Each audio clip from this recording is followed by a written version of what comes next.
Hi. Hi, Serena. I know, right? Good luck to her. Thanks for joining. Make sure you guys hit the like, the share, and the subscribe button.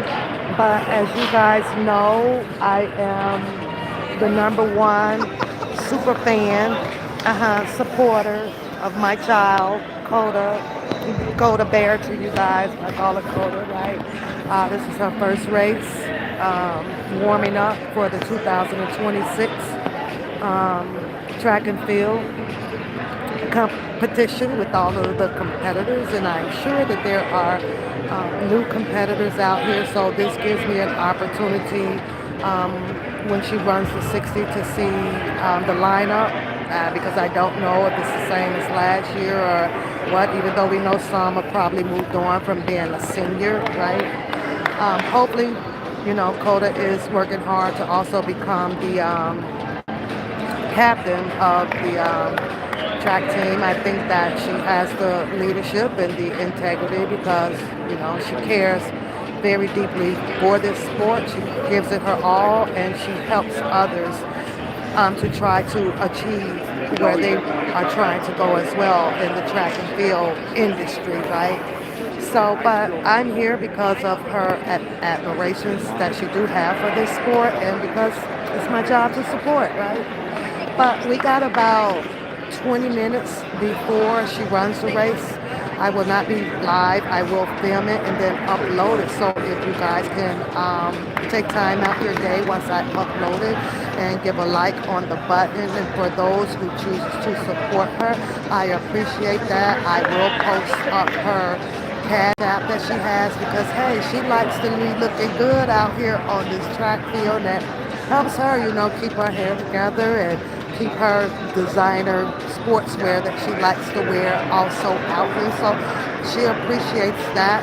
From last year, I want to take this opportunity to tell you guys how grateful Dakota was when she was receiving the cash apps and trust me, she used that money to great use. So some of it, I think she applied like 200 towards her tuition or so, along with what I'm paying on the tuition for her to attend and receive this opportunity of graduating from college, right? Most of you guys know she's out at UW, that's right, Whitewater, which is the Warhawks. So if you want to tap in on their YouTube channel. I think that they also have an Instagram page on there. You will also find some highlights, I believe, of Kotabear also over them with, showing the world, whoever taps in, her interest in the track and field and also leaving herself a trademark back behind when it's time for her to leave here at UW Warhawks over here. So my drive up was pretty freaking good. Wasn't bad at all. And I left out enough time to make it here on time to get me a seat right here at the, check it out, finish line, right? So hopefully I'll get it better. I'm going to get a stand, a pole, or whatever, so that my filming this year, would come out a whole lot better. Instead of shaky, then I could just leave it because y'all know me. Shannon already checked me on it. I get excited and I be screaming. So my camera be all over the place. So I'm gonna have to refrain from holding the camera so that you guys can have a better view of Coda running and also the other track and fielders out here also. But in the meantime, between time, you guys, interesting show. Rated R put on this morning. Um, I think that people should go over and check out and hear his point of view with him establishing his opinion about the difference in the RICO between the Diddler Circle and R. Kelly Circle and how this RICO was established and why it shouldn't be have been established and charged to R. Kelly. But it's pretty interesting, and I think that I made an interesting point in his comments over there, something that had been laying on my mind for quite some time. But you guys know me. I just, you know, it's hard to put your whole heart, in your opinions based on the situation that has occurred out here. It's just hard. So a little bit at a time. So then I had left there, right? And I think right now the men's 1500 is running. Let me see. I have my program right here. So, yeah, it's the 3,000 meter run right now. And I think that that's got to be about 5 laps or 6 laps or something like that. And then they'll go to the 60-meter hurdle and then the women and the men's, and then they'll do the 60-meter dash, and then that's where I'll catch Kotabear run today. She's not in the 200 today, so today will only just be the 60-meter for her today. And I'll tell you guys at some other live about the 200 meter and what I think is going on with it, because that is one of her races. But I think that there's a situation that is occurring on their team that has to do with um, a few ladies. And you know what? As a matter of fact, I might as well just tell you guys so that I don't forget it. But they have Coda team has senior as the leader, right? So I'm thinking that they're not seeing eye to eye or so with Coda. As a parent, you try to observe and get the whole story from both sides before, you know, making a strong point, and also trying to help my daughter in situations like this. Well, I'm not tooting no horn, and I'm not shining Dakota no more than what she should be shined of. But out here on this track field, here at this school, and amongst all of these young ladies right here, Kotabear is the fastest. Kota holds the title up in this school for women's track. Kota broke the title to the 60-meter from a young lady who held the title here back in 2019. So she just broke that record, right? But what's going on is Coda does not get the recognition from her team members. It seems like, and this is the understanding that I got from Coda there, right, that it could be possibly a tint of jealousy going on. They don't group up with her the way that she thinks that team members should group up. Now, mind you, when they are in their advantage in whatever competition that they're doing, Coda is there, front and center, you guys, high-fiving, huddling up, supporting, pushing them on. You can hear her on the sideline calling their names when they're in their individual meets, right?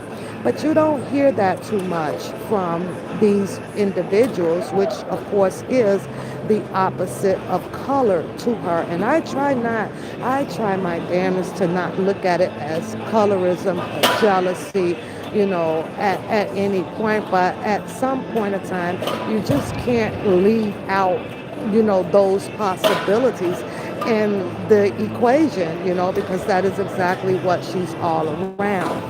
Now, she had a few of the girls that was absolutely, at one point in time, when Coda was building up, was ride or die with her. Now it seems to be that now that Coda has advanced in excellency in the track and field, it's like they all have kind of taken a step or two back from her.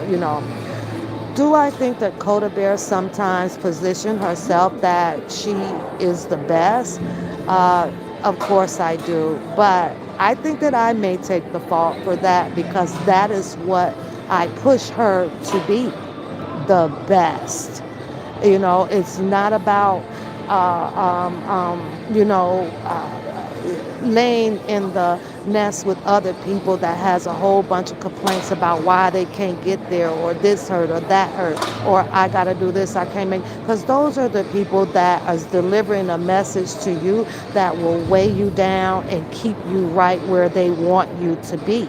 So, I teach her that it's okay to have the empathy for things that people like to place on your heart and to do things, but you also have to know how to separate that caring and still achieving your goal. And I trained her, I made her practice that, to never get yourself trapped up in that type of situation, because you can still be right where they are, and where you are with them, that's when they are the most happiest ever.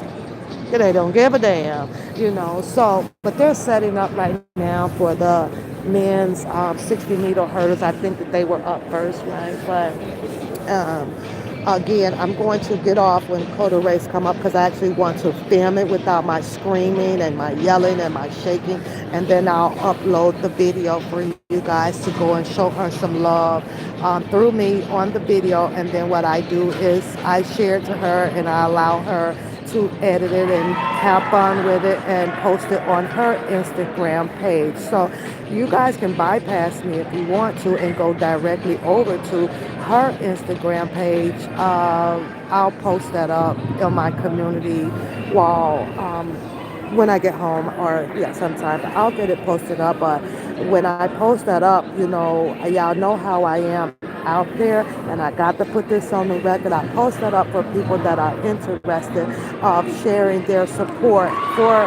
Kotabear.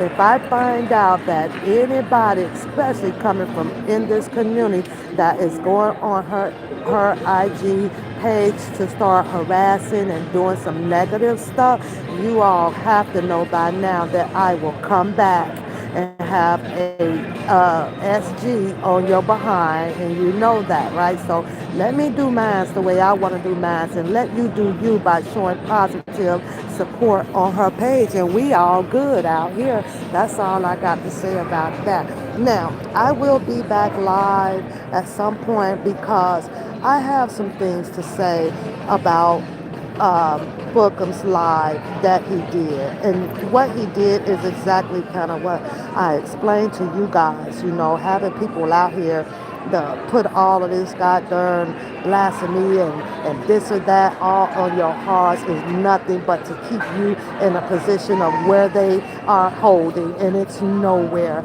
I can never understand, for the sake of me and all my years of living, how someone possesses that they have the truth, the facts, and the expertise to do and say the things that they do and say, but they're stuck where they are. I could never understand that. I can't understand how people make a decision to even follow behind, such people like that. It is very strange to me. Now, he stated that he wasn't roasted, or Taz didn't do this and Taz didn't do that. I mean, instead of just kind of looking at the situation as a pretty much SG, because that's really what the hell it is, right? Hold on, you guys. Let me make sure this is to me. Oh no, it's a lady hurdles. I was like, oh, don't let me miss Coda Bear, but they doing the ladies hurdles first, right?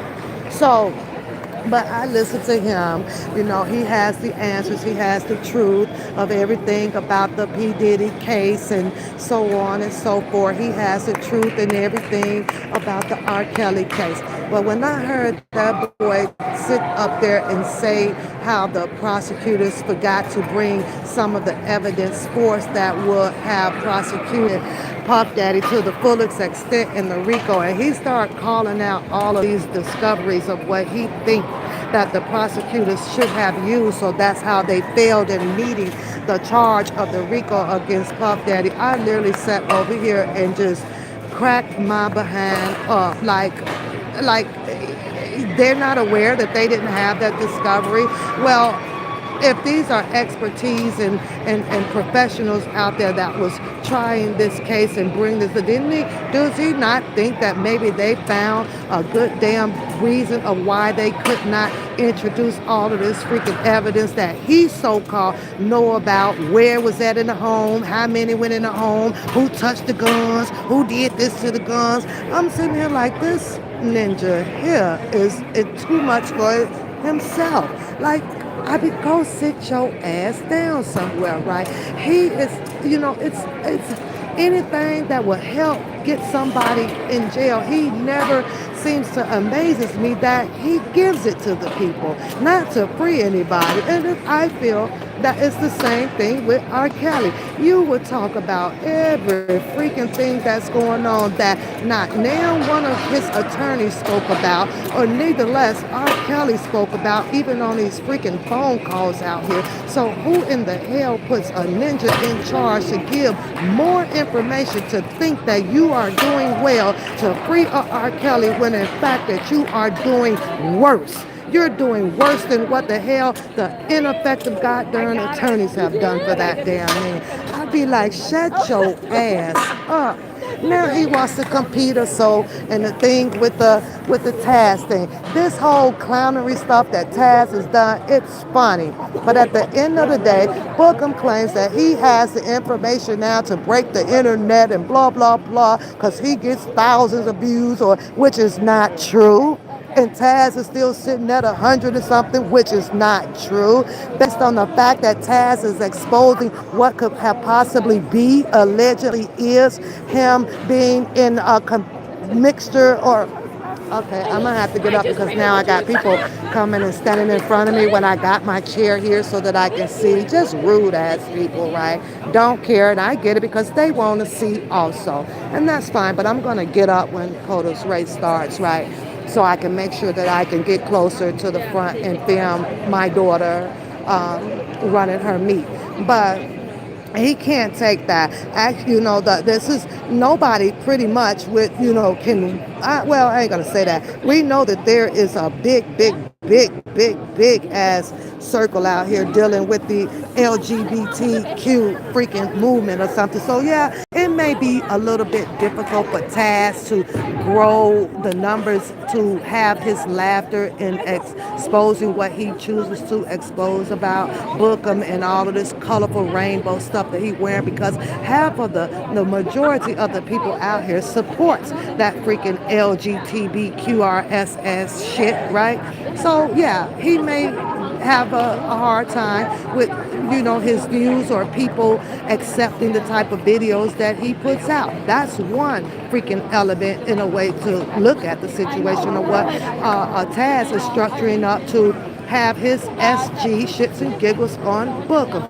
Now, Bookham, he's over there, and of course, he's moving in a different direction. His direction is bringing up people past history, wants to paint the criminality of things that Taz has done. You have to ask yourself, like, at the end of the day, who really gives a fuck? Well, I think what's important now is move from the past and let's see what the hell you're doing in the future. And if the future is going to be exposed, and you know that Bookham has done with some futuristic shit against our, upon whatever word you want to choose, I think that it is there. I think it stands and speaks for itself. Not only that, Bookham reached out to have freaking help to roast. That automatically deducts 500 of viewpoints, if you ask me, because that should have not been allowed. You couldn't even do it yourself. But that boy did what he did at the beginning all by himself. Now he's winning. I don't know how anybody wins a situation by pointing out